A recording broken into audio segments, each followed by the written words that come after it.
What is going on, everybody? My name is Ciara Lawler. Welcome to another week of Movie Mondays. This is the Heroes for Hire podcast. We are back again talking all the week's movie news, entertainment news, and just generally having a bit of a chit-chat about everything to do with film. As always, I am joined by my partner in crime, Mr. Shaun Meehan. Shaun, how is it going?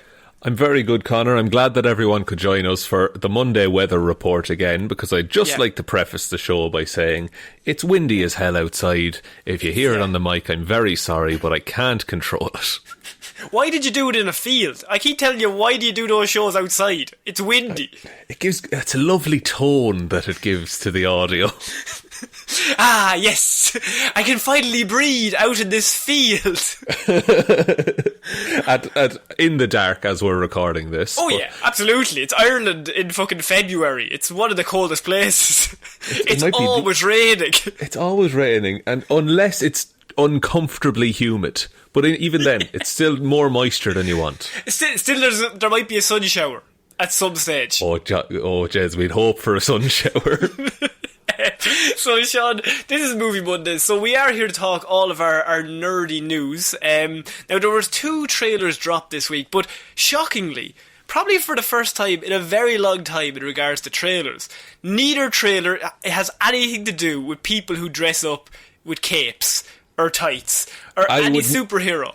I would argue the first 2 things you said there could be debated. Okay, maybe there can be debate, but the superhero thing is definitely factual, right? Bang on. So, Shaun, I didn't know which one to go with first, because one is obviously, there's probably one bigger than the other, and to some people maybe they like one more than the other, so I'm just going to choose the one that, unfortunately, now this is the bit where we're going to have a lot of people tuning out. Shaun, I know very little about Mortal Kombat. Right. Now, I wouldn't say, not very little. I know as much as someone who played the game a few times years back, but has not seen much since. So, Shaun, we had a trailer for a brand new Mortal Kombat film that is going to be coming out in the coming year. And it's a Rain Band trailer, so it's fairly gruesome, which, I mean, it's Mortal Kombat. What did we expect? Yeah, it literally started debates about whether video games were too violent. And are cool, you mean? Not for fucking nerds. Is this video game too amazing? Are we getting too sexy? I think so, but this is, it's very much a grown-up video game, and the film is, this is going to be a very telling sentence, the film is trying to emulate that. It is. This might be one of the most, just batshit, just bloody, gruesome, exactly what it says on the 10 trailers we've had in a long time. Yeah, and it's weird because this trailer, aside from the fact that it's in HD and stuff, this trailer feels like it could have come out in the 80s or 90s and not be out of place at all. Yeah, so how the trailer starts is we get introduced to this mission in Brazil. There's a female narrator, and she's telling us, I'm sure a character in the movie, I don't know who she is, but she's telling us all about a mission that they went on, and there was a bit of a hiccup insofar as they ran into this motherfucker who could ice people, and he ripped off a man's arms after icing them, which I will say, the animation looks really good. So I will give the graphics team a fair amount of respect for what they've achieved here.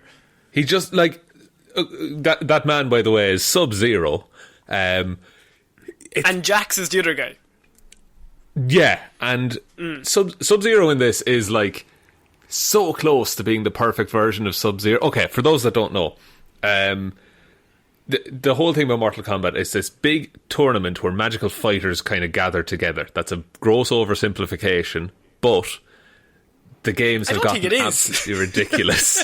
I don't think it is. Oh, would you like more info? Excuse me. No, the Elder Gods. I mean, it's not really a gross oversimplification. The games are, the boys turn up and someone's got to win. You know what I mean? Yeah, they just punch each other. And eventually they win.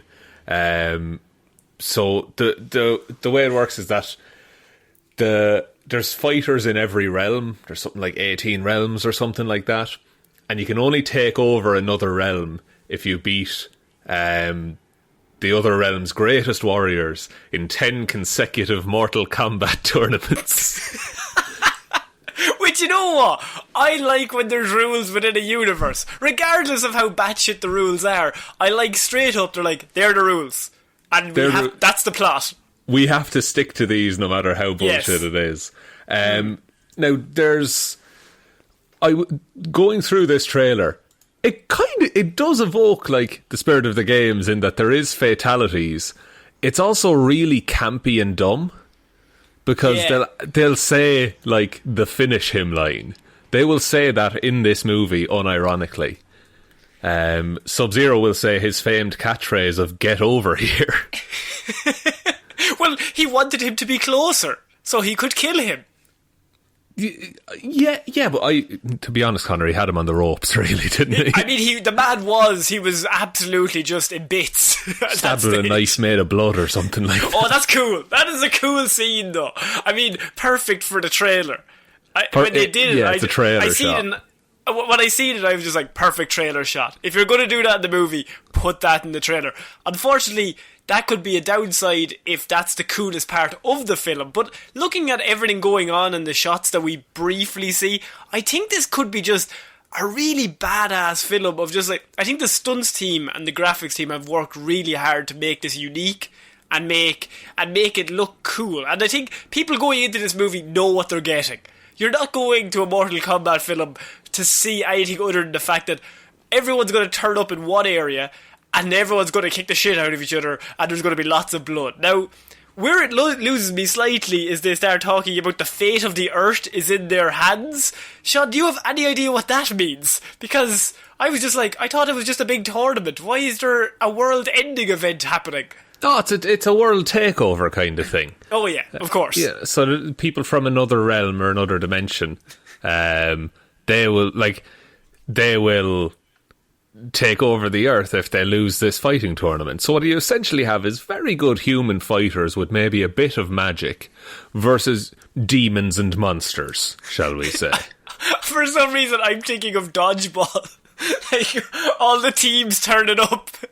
Just, I want to see something like that. Like, there's just one really, like, there has to be a planet somewhere out there full of aliens that all look like just little girls, like Girl Scouts, but they're just the bloodiest, absolute killers. Most gruesome, just absolute killers. They seem to be, this is kind of like, I think the first half of this movie is going to be going around introducing characters, like introducing the roster of fighters. Kind of Suicide Squad-y. And Cole. Who's Cole? What's going on with him? And my favourite line in the whole trailer, it's a birthmark. He was bored with it. And I just thought, can you think of any other birthmark that they weren't bored with? Can you describe a birthmark for me? What's in the name again? What's it called? A birth... Oh.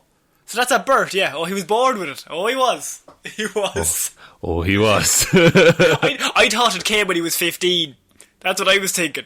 Yeah, it's just one of those things that you develop. But he's been chosen because he has superpowers, because he's got a birthmark that's shaped like a dragon. Yeah, long lineage of fighters and things like that. Which it has to be done. I feel that this movie, it looks really cool. I think it's the best looking Mortal Kombat movie we've ever had, because there was that really weird one back in the day and it was terrible. Yeah, I feel like that comment saying it's the best one, it sounds amazing, but it's faint praise. It's like, yeah, it's the best one. The last one was really bad. Now there's I think this movie is going to be about as good as the first G.I. Joe movie was, which is like, oh, that's better than I expected it would be, but it's not like a great movie by any means. Do you think there's an audience for this? I mean, there's obviously an audience who love the video games, but as a wider audience, like, do you think people will go see a Mortal Kombat film? I don't think so. I think this is a movie that would do really well on a streaming service. With 13-year-old lads. With 13-year-old lads, exactly. I know 13-year-old Connor would be all over this film. That's it. Like, it's the Power Rangers, it's the wrestling, it's, you know, it's just larger than life characters fighting. There's something very good about that. But I think that if you market this right, like, this movie should come out with a Mortal Kombat game at the same time, surely, right? Like, I mean, isn't that a no-brainer? They're otherwise just flushing money down the drain. Yeah, like, or at least, like, do a big push on PlayStation and Xbox. Like, have ads or have trailers just all over that the week leading up to its release. And because that's your market, that's who you need to target with this. Because my dad isn't going to watch this. No, I seen this trailer and it has so many views over the like, for example, Cruella, which is the trailer we're going to be talking about later on. That is Disney, and that has 9 million as of today, whatever video I clicked on. And this trailer had nearly 7 million. So there's definitely people checking out this trailer. But now that could also be because nobody's gone to the cinema in a year. So everyone's just dying for new trailers or new content, and anything that comes out, we kind of just gobble it all up. But just at the same time, just assault it, really. But I think there is an audience here, and I think if you make it this cool, just know what you are. I love a movie that just knows what it is, like Godzilla vs. Kong. I mean, that has never promised to be anything other than Godzilla vs. Kong, and they're just going to beat the shit out of each other. Have that same energy going into this, and I think you could actually do quite well. Yeah, and it's weird that these are the kind of movies that are coming out at the minute, like big fighting face-off movies. Maybe we're all a bit tense and stressed, and we just need absolute escapism for a bit. But I'm not going to say I'm excited for this movie, but I think it's cool that they're trying this again, because it shouldn't work, and it probably won't. Yeah, and video game movies have had a long history of being shit, so let's just see what happens. Yeah, and I don't think that this, like, maybe I'm wrong, maybe I don't know the Mortal Kombat fan base super well, but I don't think they're going to get wound up about this movie too much, whether it breaks established lore and traditions, because from what I know, it's a series that gets rebooted and rewritten every game. And also, I need to apologise, Scorpion says the line, "Get over here," not Sub-Zero. Oh, I mean, you're an idiot. Well, Scorpion, as we know, previously killed by Sub-Zero, then came back as a colour-swapped opposite of Sub-Zero. Scorpion wears yellow because he thinks that Sub-Zero is a chicken. I think this is a movie that I think there's sequels in there if they want to go that way. I mean, this has a better chance of like a universe than the DCEU does at the minute. Oh no! Don't say that out loud. Tell me I'm wrong, Connor.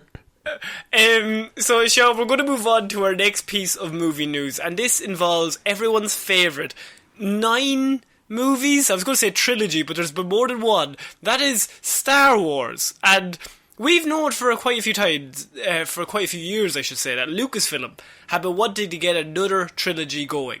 And one of the trilogies that they were thinking of doing was Mr. Rian Johnson's Star Wars trilogy. Now, over the last probably 2 years, there's been a bit of news that it's not happening, then it is happening, then it was scrapped completely. But now it turns out that Rian Johnson's Star Wars trilogy is still happening, Shaun. Really? That is a gamble I didn't think they would take. They're still going down that way. I don't know why. And look, Rian Johnson has made some very good stuff. That's not the issue that I see here. I think that when like Star Wars, the fan base as a whole is concerned, I don't think that they have as much good faith in Rian Johnson as they did 5 years ago, maybe.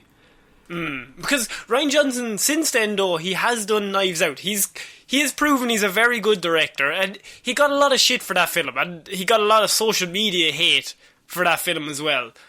Star Wars 8. And he still does. Yeah, every single day he wakes up to being told he's shit on one half, and then the other half is like, where's Knives Out 2? It's so good. And that's us tweeting him. That's us. But, yeah, so originally I was just of the opinion that this was just going to be just gone, because after number 9 came out, I think there was just so much apathy in the air that people just didn't care anymore, especially with just disappointment. And I think Lucasfilm, I mean, we say a lot of bad things, but they read the room. So they were like, maybe we shouldn't do this. But I think what's happened now is that The Mandalorian has done so well that they're like, they've now gotten that weird cockiness back that they're like, yeah, we could do another trilogy. I think this could make lots of money. But didn't they also announce like 12 separate Star Wars projects that they're working on for Disney Plus? They do. And they also have Taika Waititi's film as well. Yeah, and what's the lady's name? She directed Wonder Woman. Patty Jenkins. Oh, Patty Jenkins. Yeah, you have Patty Jenkins' Rogue Squadron as well, like the fighter pilot movie that she's doing. Now, I think they're thinning out the soup a little bit too much, and banking on 3 films with a director that I would say safely 50% of the fan base doesn't like. And I'm indifferent to the whole thing, but they might have a better chance in that Rian Johnson would be planning out the entire trilogy on this one, not slotting in a movie. Wait, you're thinking that he might plan the third movie before he starts the first one? That'll never work. Connor, those Disney executives have been whispering in your ear for too long. It'll never work, Shaun. How are you meant to know how the fans are going to react if you don't very quickly react to everything they say? I don't understand. Flex that script to fit into all of the fans' theories, thereby proving and then none you of would them. please everyone. Just please everyone. Like, and have they said anything about the film? Like, when it will be set? Will it be all new characters? The reason why this is news is because we've known nothing about this project for like so long. I don't think they even ever had, a very rough basic idea of where they were going with it. It's just everyone just assumed it was just off the table, and there was no news. News was non-existent about these Star Wars films that were just kind of in the ether. But he did a recent interview with Ciara Wilson, and she came out and said, yes, Ryan's Star Wars trilogy is still on. There's no dates or timelines because he has other projects going on, but he is still signed on to do the Star Wars project in the coming years. So that would probably mean maybe 2025, but that does still mean that he is signed on to do it and direct those films. No, it just means it's still planned, and maybe they just haven't got around to crossing that off the list yet. But, my God. They just forgot about him, and they'll just keep forgetting until the third one comes out. And just like, oh shit, we let this get out of hand. Or what if he makes the first one, and they fire him, and then they hire in J.J. Abrams to do the second one, and then J.J. leaves. Yeah, and then they bring him back for the third. Then you get George Lucas in. No, you get Josh Trank. He was down to do the second one originally. Bring him back. You get Lord and Miller. Lord and Miller. They were doing Solo. They're not doing anything Star Wars at the minute. Bring them in. You know what I would love, though? I would love this trilogy to come out and be amazing. I would love it to be the best Star Wars thing. Okay, look, obviously it's not going to be the best Star Wars thing ever, and you can't please everyone, but imagine it came out and everyone was like, holy shit, this is good. And they had that weird feeling of like, it's good, but Rian Johnson did it. But I think I'd just be so happy that there was something good Star Wars that was made. Yeah. Like, what if this was the Mandalorian of the movies? And I still think 8 is better than 9. And so, because I think 9 has more apathy attached to it. At least 8, I was excited going in. Yeah, 9 is like a whimper that it's going out on. At least 8 was like, oh, you tried to do a backflip, but you landed on your neck a little bit. Yeah, I've always said that number 8 is the film that like has lower lows, I think, than 9. 9 is like a 5. just consistently, just like, it's just trying to finish. Whereas I feel like number 8 there's scenes, say, in the throne room, or the scene when it goes through lightspeed to destroy, Laura Dern destroys all the ships. Like, those 2 scenes are all-time classics in Star Wars films.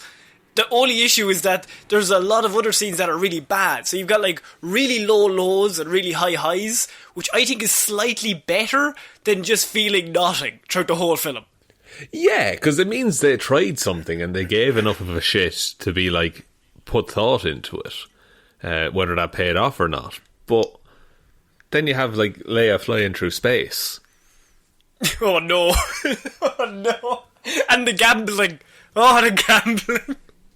Oh, that whole fucking casino sequence is worthless. Poor John Boyega. What you doing? Oh, he deserves so much better.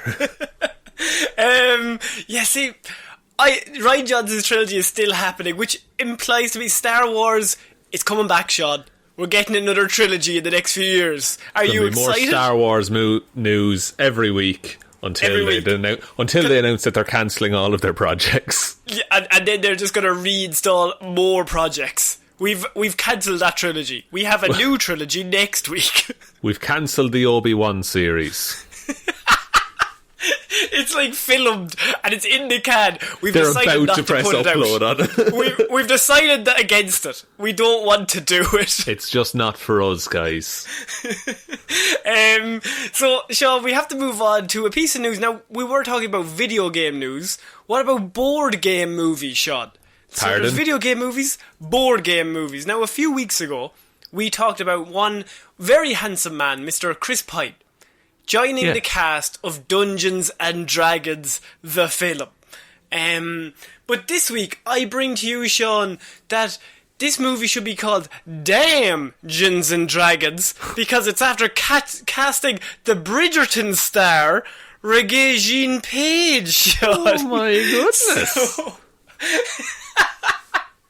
So we now have the Bridgerton star. He's going to come in on the Dungeons and Dragons film. Shaun, does this movie have a chance? I'm baffled by this, because, and not to enforce stereotypes here, but those aren't 2 men that you think of when you think of Dungeons and Dragons, is it? Well, who do you think of? Joe Manganiello. Joe Manganiello, yeah. Actually, that's pretty good. Vin Diesel. I think that this movie, like, when it first came out, I was like, they're doing a Dungeons and Dragons movie, for fuck's sake. And then it's like, we've hired Chris Pine. And I was like, huh? There's a slight hope. Interest peaked.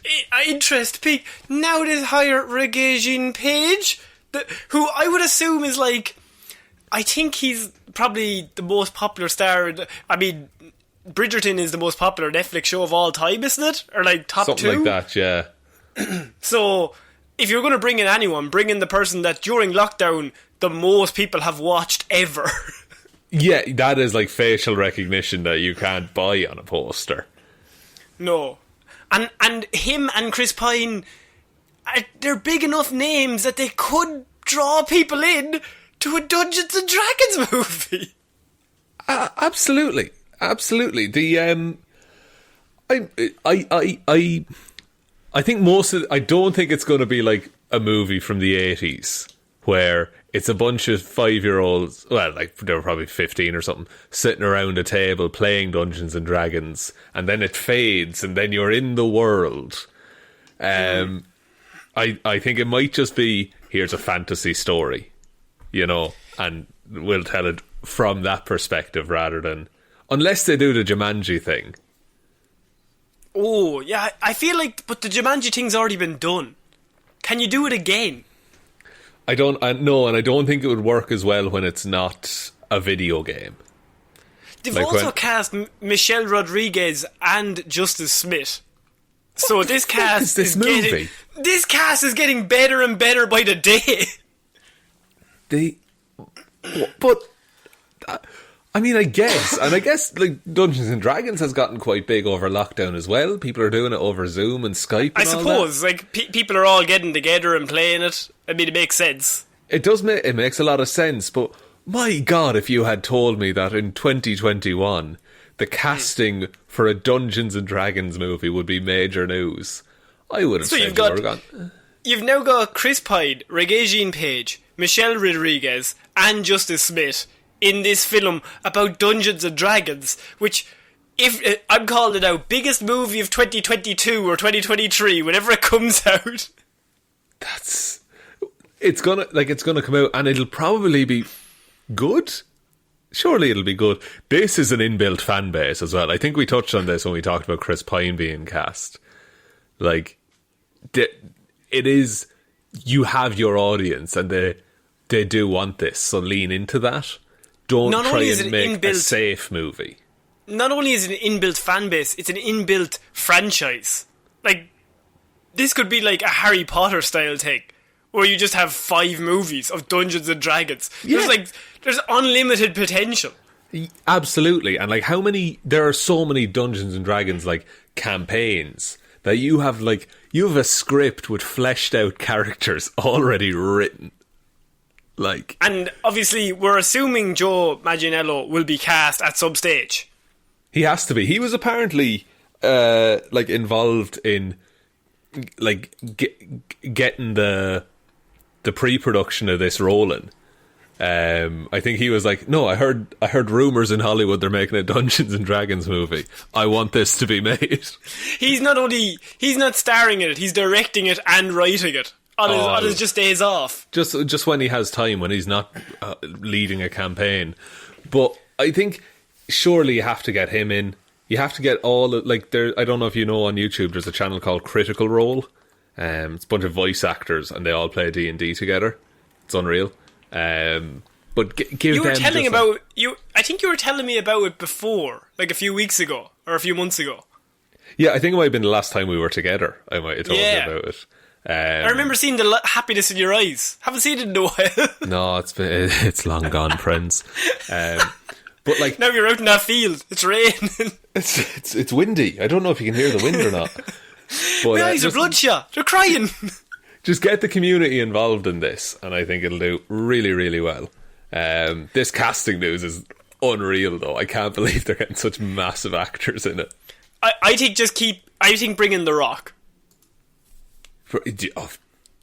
Oh my God, The Rock would be great, actually. I'm telling you, bring in The Rock. Bring in everyone. Just fucking nobody's going to expect this movie to be good. But bring in everyone who wasn't in Endgame. So who's left in Hollywood? The Rock. Bring The Rock in. I think at this point it's just the cast of Fast and the Furious have to come in. Big Vinny D. He'll come in. He doesn't care. Michelle Rodriguez is already there. he'll love it. So Shaun, yeah, they are going to be doing a Dungeons and Dragons movie, and that cast is getting bigger and bigger every single week. But one particular director, Shaun, that we love here on the show, and I did say we would never talk about a movie in particular that he's doing that's coming out around about March 18th. March 19th, you know what I mean? You've probably heard of him, Mr. Zack Snyder. Now, Zack Snyder...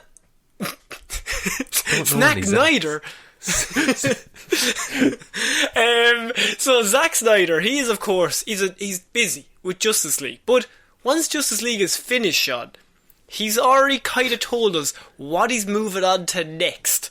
If you tell me Spider-Man, I'm going to cry. No... He's doing Homecoming again. He's recutting other people's films now. He's recutting Homecoming. And he's decided that Avengers Endgame needs to be cut up. You know what I mean? But Zack Snyder's Indiana Jones. Zack Snyder's Star Wars. I would watch it. Just, we've added one extra scene with Jared Leto. He's talking to Darth Vader. Still the Joker, though. He's still the Joker, and for some reason it's a dream sequence. It doesn't make any sense. But Zack Snyder, not only is he moving on to Army of the Dead, but when that's done, he has this big zombie movie that he's doing with Dave Bautista and everything. And for all intents and purposes, it looks quite good. But now we've figured out that he's moving on to developing a faithful retelling of the mythological king Arthur. Yes. Sorry. Zack Snyder's moving into King Arthur territory, Shaun. Did we not 5 years ago get 4 King Arthur movies and one of them was Transformers? It felt like that, yes. There was one with Merlin. That was the Transformers one. Was there one with a Skarsgård? I think there was, you know. Yeah, and it made no money. There was one that was meant to come out recently as well, The Green Knight. That was meant to come out, but it got delayed. But it's still a King Arthur movie. Yeah. Why? What's the big love of King Arthur? I don't know. How is Zack Snyder going to do King Arthur any better? Is this like a 300 thing? That he's just going to take like historical elements now? Because he's been so burned by comic books. Actually, that's a very good point in regards to 300. Like, 300 is a great film. And Zack 300's Snyder... quality. Yeah, and he's involved in that film, Shaun, you could say. So, maybe, if he brings that kind of little magic that he brought to 300, but bring it into the King Arthur kind of era, Connor, you might have a... I'm worried you're not hearing me. Like, he can't just make 300, but it's King Arthur.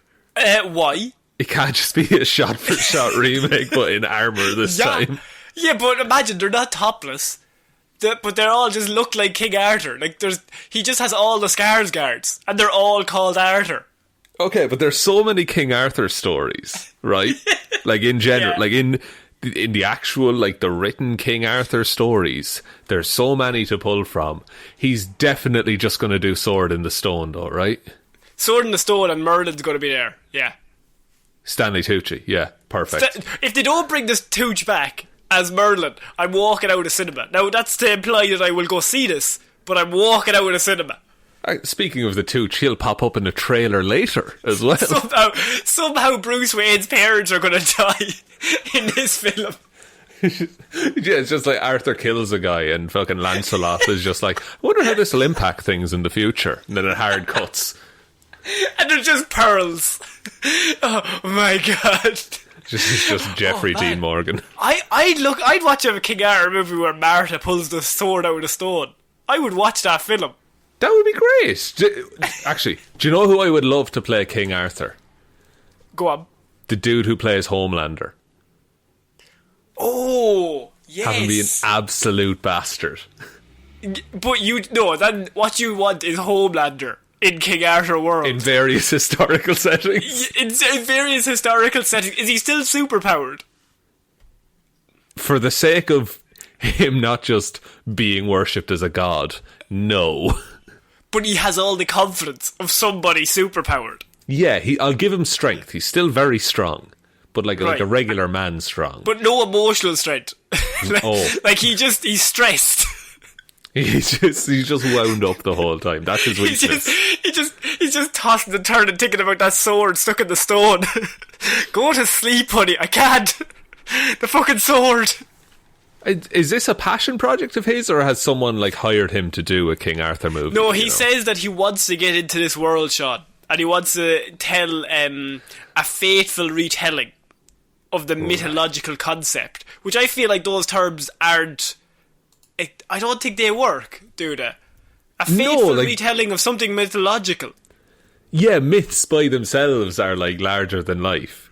So he wants to recreate just a myth. He wants to tell the story of King Arthur. That's fine. But I think I just don't like Zack Snyder anymore. And that's a shame, because as you said, 300 is a great film. And he could have... If straight from 300 you got the news he's doing a King Arthur movie, you go, maybe that's pretty good. I just feel like we're just burnt out. We've heard so much about the man over the last... Like, more than I need to in my life over the last 5 years. And so whenever I hear he's moving on to a new project, I kind of just go, maybe it'll be good? I don't really know. Let's see what happens. But I think a great combination of King Arthur, which is a movie franchise I don't think people really care about. I think it's fine, and it has name recognition. But the last two movies both didn't do very well. And to be fair, one of them was a Transformers film. I'll give you that. But the King Arthur movie itself did really bad. And I remember in the box office, that did awful. And they were just like, I don't know how. Everyone loves King Arthur stories. It's so this and Robin Hood. Just they never do as well as anyone expects them to. No, because it's like they're good ideas, but people have seen that film so many times they don't care. And especially now that Game of Thrones has come and gone, people are kind of like, oh, that was really good for so long that like a King Arthur movie comes out and goes, okay, we've seen 8 seasons of it on this other show that probably looks a bit better. Yeah, so I think if you had told me like that there was just a King Arthur movie in development, I would be saying, hey, we've seen it a million times already, but let's give it a chance. But because it's Zack Snyder, I just think he's going to be the most annoying proponent of his own King Arthur movie. And that withering assessment is where we will leave that news report. I'm sorry to be so negative, because I really like the King Arthur story. I just think all the movies are shit. I love the Tooch. I want him back as Merlin. Oh, and he played Merlin. He was old Merlin and new Merlin. I think we should do a Lazarus Pit on that Transformers film, because it's so bad. It's so terrible, it's ridiculous.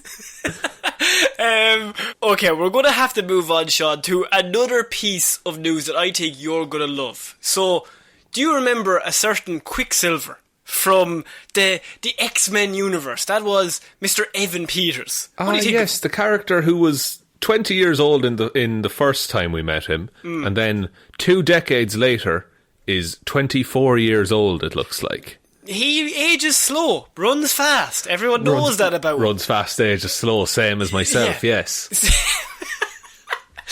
Oh, I'm so old. I did it the wrong way around. So, Shaun, another thing you love, 90s remakes. Now, what have I told you? I'm going to put these 3 words out. Well, one of them's a number, but bear with me. Ace Ventura 3, starring Evan Peters. No. Wow, really? Jim Carrey's son, the son of the pet detective, will be played by Evan Peters. He's being considered to play Ace Ventura in Ace Ventura 3. But isn't this... We've already seen... There is an Ace Ventura 3, and it is about his son. But his son's like 10. It's a really weird like direct-to-video thing. How do I know this? Oh, okay. But his son just solves animals, and it's a 10-year-old doing a Jim Carrey impression for 100 minutes. And I feel like that might not have the same charm. No, but how do you reconcile the fact that like Jim Carrey Ace Ventura is probably not going to be in this movie? So we have to see Evan Peters having either processed his father's death or processed the fact that his father, Ace Ventura, abandoned him. It opens with a funeral. They release a dove. It opens on a funeral, but it's not Jim Carrey's funeral, it's the mother's funeral. And then you find out that Jim Carrey's pet detective had left. He up and left. And Evan Peters now has no parents. What are the stakes in a new Ace Ventura movie? What were the stakes in the old Ace Ventura films? There's a dolphin was stolen, and then it got really transphobic right at the end. And then in the second one, he went... it's only the bit with the rhino's arse. That's all I was just about to say, he came over rhino's arse. That's the only thing I remember the second Ace Ventura movie for, which I don't know if that says more about me or the film. I think he goes into a jungle, because is his dad in the jungle? No, maybe not his dad. Somebody's in the jungle, and he goes there to meet a tribe for some reason. Yeah, he's... fucking hell. I'm just reading the Wikipedia. Go on. So, in the Himalayas, after a failed mission results in a raccoon falling to its death, no. Ace Ventura succumbs to severe depression and joins a Tibetan monastery. You didn't think this got sad before? He's already succumbed to depression in the sequel. What about the trequel? the trick is I don't know that this humour will work in 2022 or whenever this comes out. Barely worked then. It barely worked. That was Jim Carrey, like 1996 Jim Carrey, like Batman Forever Jim Carrey. He was just at the zenith of a man who is just manic energy. He's just, you just hire him to make weird noises and offend people, offend his fellow co-stars. Which we always talk about Tommy Lee Jones saying he cannot sanction his buffoonery, which is one of our favourite stories. But, I mean, when I read this, I was like, Ace Ventura, Pet Detective number 3. Does anybody want this as well?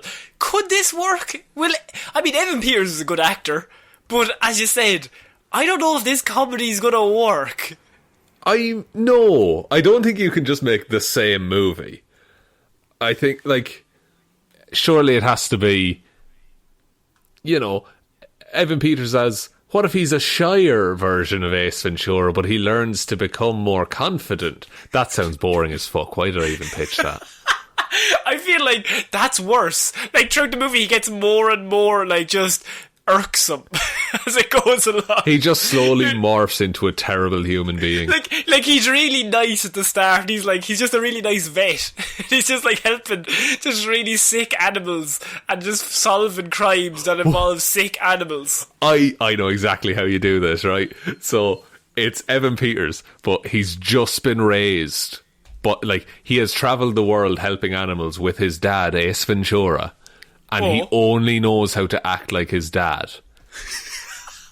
And then his dad comes back and he has to slot into regular society. Yeah, and it's just him trying to do the funny faces, but he's in a meeting.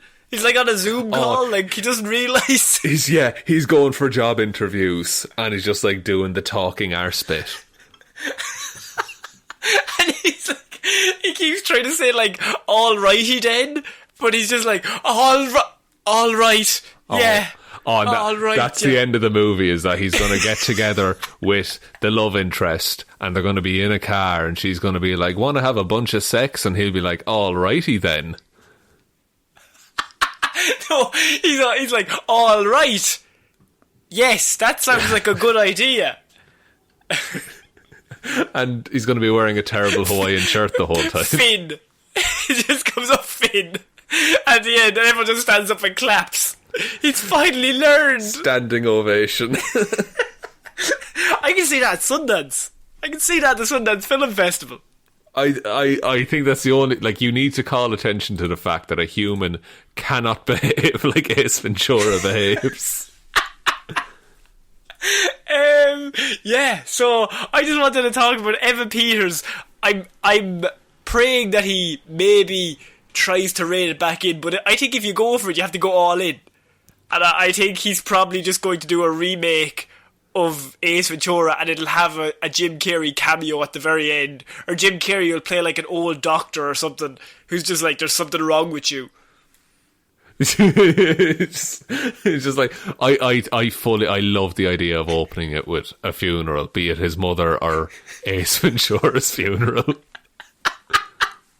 You just want Ace Ventura to die. Yeah, just let the man die. Yeah, he wants to. In the Look 90s. in those eyes. Bury him in a fucking rhinoceros's arse. That's how he wanted to go. Yeah, I hope Evan Peters knows what's expected of him in this film. Yeah, what we're expecting of him. Everyone message him. Let him know. So we're going to move on to our next piece of news. Now, this could have knock-on effects to the DCEU, Shaun. And that is the news that they have cast Supergirl in DC's The Flash movie. Oh, Shaun, that is right. The Flash movie that not only has several Batmen, has now cast its own Supergirl within the film, which means they could be bringing Supergirl to the DCEU, even though we don't really know if Henry Cavill is still Superman. So I suppose Supergirl is the replacement to Superman. Maybe, yeah. Did we ever get an answer as to... Because in Man of Steel there was that open Kryptonian pod. Open pod, yeah. Was that confirmed that she's just out and around now, or I'm pretty positive that was confirmed to be her pod, yes. right? Okay, so maybe it's her in the mainline DC universe, or maybe she's part of, a different universe that the Flash goes to, because we're assuming that because of all the casting and stuff, and maybe she became the main Kryptonian on that other Earth. That it wasn't, Clark Kent or Superman or whatever you want to call it. That it's her. She's the one who became the protector of Earth kind of deal. Yeah, and like Supergirl is a completely badass character. So it was only a matter of time before... obviously, she's had her own movies before, but it was only a matter of time until they brought her into this universe. But what this has is that they're going to develop a Supergirl solo movie in a few years. And I think that's confirmed, that they are developing a Supergirl film, or they are heavily looking into doing that, which would imply to me that maybe this is... Shaun, I feel shocked saying this. What if the DCEU introduced a character in a minor role before giving them their own film, so the audience know who they are beforehand? Shut your mouth, Connor. They've only done it once before, with Wonder Woman, and that worked out as the best movie they've ever done. That is true. Sometimes, the tease and reward kind of way of making a film, sometimes that's the way to go. But other times, I would say, you just introduce Supergirl, and just say, this is Supergirl. She has all the powers of Superman, but she's here. And contractually, she works on this movie. And then that's all you get. You say it out loud. I should say, by the way, Sasha Calle is down to play Supergirl in the film. So she's known for her role on The Young and the Restless. And apparently Andy Muschietti, who is the director of The Flash, they went over nearly 1,000 other possible candidates throughout the whole of North America and South America, trying to find one actress to play this role, and eventually she's after getting the role, which implies to me if they're working that hard to find the actress for the role, maybe this isn't just like it won't just be a 5-second cameo. She could be in the film for maybe a few minutes, maybe 20 minutes. Does she have an actual part in the plot? It is Flashpoint after all, you might as well bring her in. Exactly, now's the perfect time. And you can use Flashpoint to tease these characters, and then they get a full movie later on, and then you do a Justice League movie, and it has effect because we already had 2 bad ones of those. And then we all be sad. And then we start again. Start again. Yes. I want to see the pearls again. What exactly happened in that alleyway? I don't think they'll ever... No, I thought that, but then I was watching Joker, and I saw 3 people walk down an alley, and I thought, I'm going to have to text Connor about this. But, Shaun, that means the Supergirl is coming to the DCEU. And I think this is actually pretty big news, because of all the... It's like there's so much speculation surrounding... I know Ben Affleck is coming back for this, but with Batman and Superman out... And Wonder Woman is kind of their front runner at the minute. They're trying to rely on Aquaman. They're hoping the Flash takes off.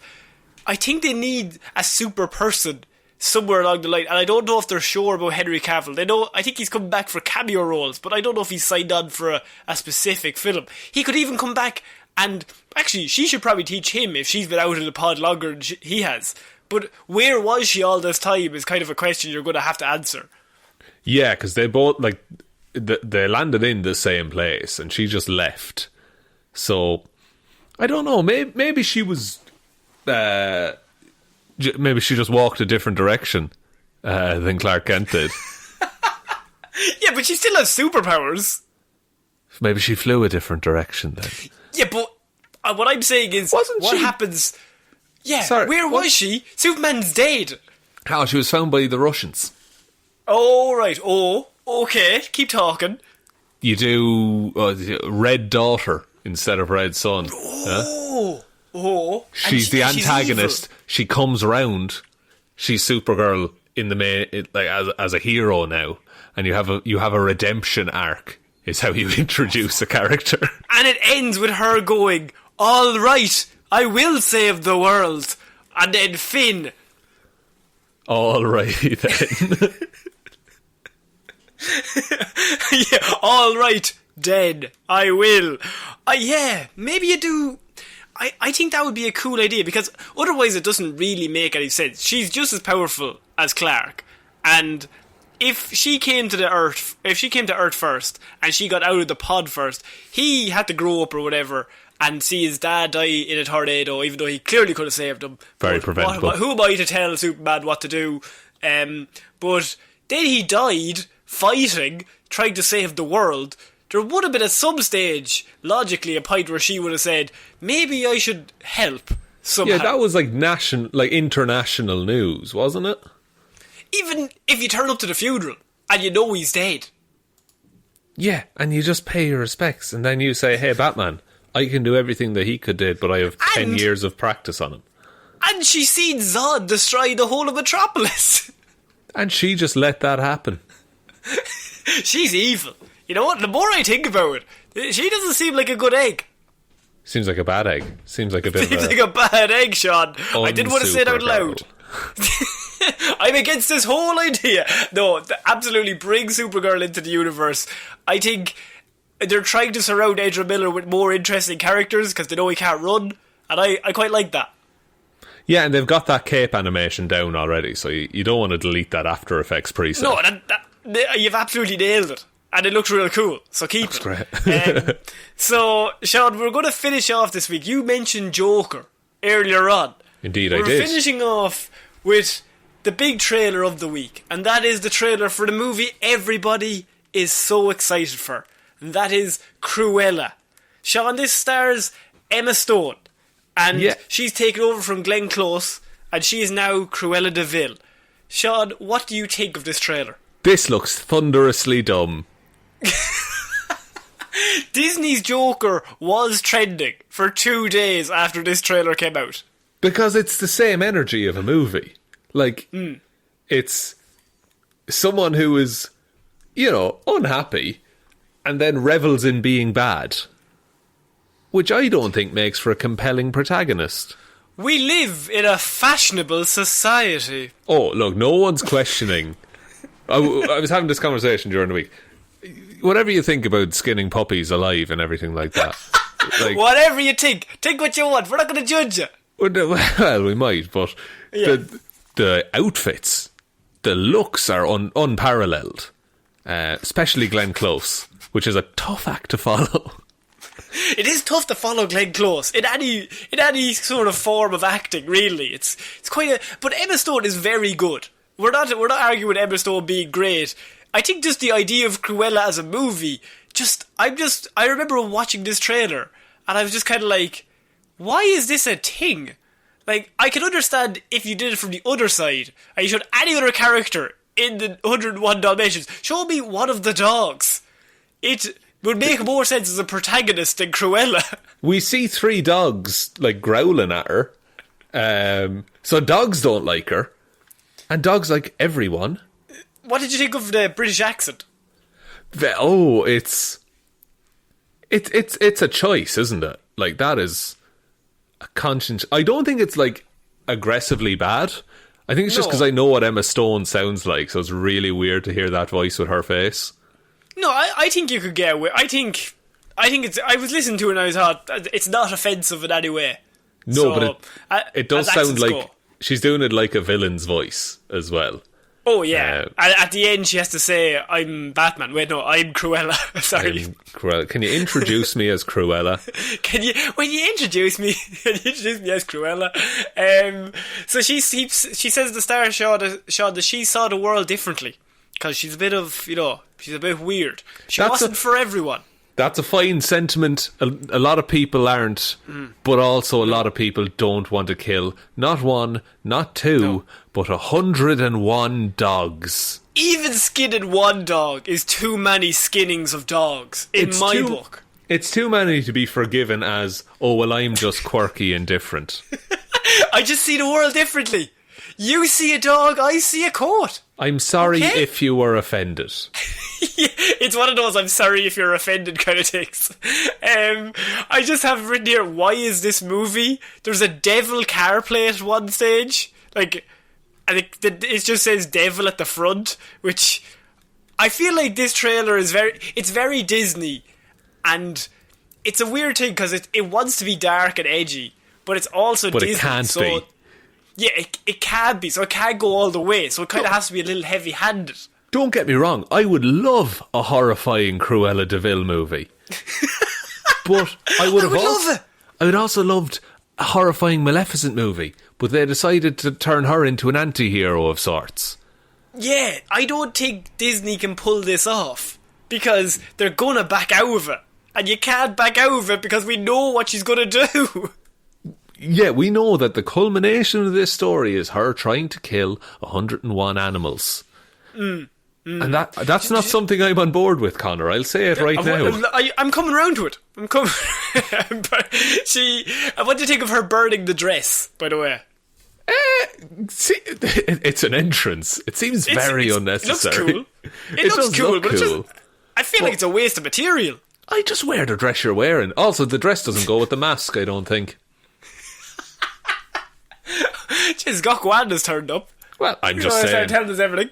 I'm just saying. There's a separation because she has the black and white hair and the black and white mask, and then the rest of her is a red dress, and it just doesn't work for me. And if she turned up wearing a navy top, I would be outraged. Oh, you're going to have a black head of hair, navy top. That's outrageous. How dare you? You're not allowed the colour navy. And then she steals a car. Yeah, there's a car chase at some point in this film. It's going to be like League of Extraordinary Gentlemen style. Oh, don't say that. Don't put that on this film. And is there a supernatural element in this movie? What do you mean by that? Did you not see all the bats? Or are they moths? I thought they were moths, that she had released moths into like the wardrobe. Oh, so to eat all the clothes. Yeah. And also, sorry, the most jokery bit of it. Have you seen how there's Cruella spray painted on a building a dozen times in UV light? And she's like spinning on stage with a cane, and it's all green and purple lights. And I'm just kind of like, just pick a different colour scheme. I don't understand. And then a mansion burns down? Like, it's... Oh yeah, the mansion burns down. Shaun, are you interested in Cruella the film anymore after watching this trailer? Which is what trailers are meant to do. It is what trailers are meant to do. I'm really not. I want to watch it because I'm confident it'll be bad, and I want to laugh at it. I do not want to see this. I'm going to wait till it comes out on Disney Plus and use the subscription I pay for to watch good shows and movies, and I'm going to watch this movie instead. Yeah, I just think this is one of those films that... But to be fair, at the same time, Emma Stone wouldn't sign up to it if it was bad, I don't think. Like... She's a very, very talented woman. Oh, absolutely, and that's not up for debate. But I also think that, in terms of like, it is a movie that will probably do well, and it is probably very good in terms of careers and awards and things like that. Like costume design should absolutely get a nomination on this one, you know. And so I don't think it's a bad or a dumb career move to do it, but I think if you are someone making a film and you want Cruella de Vil to be the main character that the audiences relate to, when she was designed to be hated, to be absolutely irredeemably bad, to the point that her name is Cruel Devil. I feel like we need an origin story for Thanos. Oh, can we just get an origin story for the swarm of bees that killed Macaulay Culkin? I just think, could we get an origin story for the hunter who shot Bambi? Or the mother? Like, it is that. And, like, all of these other Disney movies are... Like, you can forgive them being soft around the edges because they are following, like, a fairy tale story. Or here's a bunch of animals in a savannah. But this is like, here, we're following a woman who wants to kill puppies is her main character description so that she can wear them as a coat. But she's pretty cool. Did you not see that dress that she burnt up? And she's going to lead a revolution. Again, like, the she's going to look great doing it. But the puppies, Shaun. The puppies are still going to die. Puppies are still going to die. And okay, let me pitch you this, okay? Okay. Glenn Close in an Easy A prequel. Huh? I'm listening. Go on. And you know who else is going to be in that movie? The Tooch. The Tooch. We didn't mention the Tooch in this movie. I hope his part extends beyond looking at Cruella burn off a dress. And he's an Easy A. The Tooch is all over the place. And he's in Transformers 4. Oh my god. The Tooch saint the saint of the podcast. I was going to say the saint and paint. It was the patron saint of the podcast. I'm thinking of doing up the room. I'm going to get some of that Satron paint. You don't want to satronize the place. It's not good. Shaun, I think that's it for this week's movie news. I think so too. Shall I take us out, Connor? Please. Thank you, everyone, for listening to this episode of Movie Mondays. We will be back on Wednesday with Weird News Wednesday, Friday with Hero or Zero, and next Monday with another episode of Movie Mondays. Big thank you goes out to all of our patrons over on Patreon who support the show and help us keep doing this, especially given like the last year that it's all been. The continued support is really amazing, so thank you all. Special shout outs then. Actually, to preface, by law, I have to say whatever name people write on Patreon.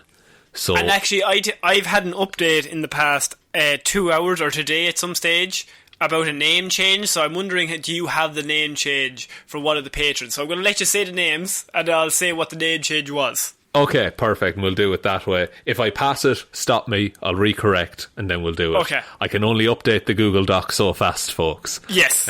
But big thanks goes to Waffles Insert Something Funny Here Williams, Ciara Lawler, David Clarke, Ed Ball, Joe Burney, Raymond D's Nuts Ging, Roisin Hally. Oh, it's it's Raymond Amethyst Realms X Ging. Oh my God, Amethyst. Raymond Amethyst Realms X Ging.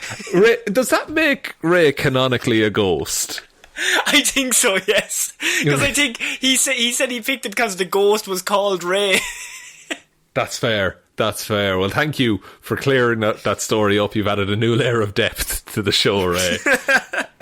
Thanks also to Roisin Hally, Ryan Evanson, Shaun Sphere for a Head Jamieson, Dominic, Jessiah Florida Gal Green, Anna Aspiring Sharkfoot Hjelmroos, Lil Dicky. Since Shaun has to read whatever we put here, I'm just going to take a moment and plug my podcast, the RetronomiPod McGrew, and Luke Hothoff podcast. That's evil. Lil Dicky, that is evil. That's it. You get one of those. You only get one of those. Okay, so I think that's it for this week's show, Shaun. That's it. All the links are below for merch and to support the show and to follow us on all our socials. But the most important thing, just tell one human being that we exist. Just the one, please. So, I've been Ciara Lawler. I have been Shaun Mean. And we'll see you next week, guys. Bye. Bye.